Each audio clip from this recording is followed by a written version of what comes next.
Ok, mbola saorako zegny antsika zao ty mbola magnaraka agnatin'ny développement personnel raha volagnintsika zegny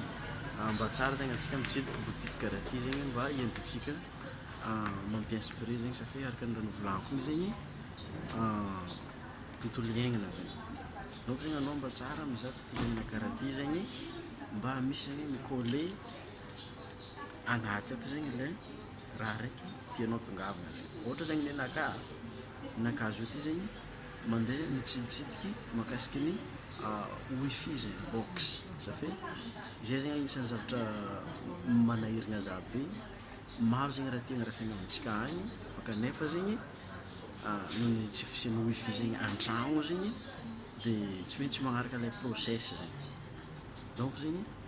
atsika zao ty zegny somary indesiko hely amin'ny ninazy zegny mba tiako zegny mba agnanaovanao le raha ho modèle amin'ny aminao zegny donc zegny magnaraha zegny anao atsika andeha hizaha izy hoe ity zegny agnisan'le raha tiako zegny izy ty io izy io ataoko fa mizahanao io izy io mijery anao io atsika ty zao ty zegny amin'ny orange tamatavy zegny donc zegny mba tsara zegny anao mba mandalo mitsidiky aminazy ty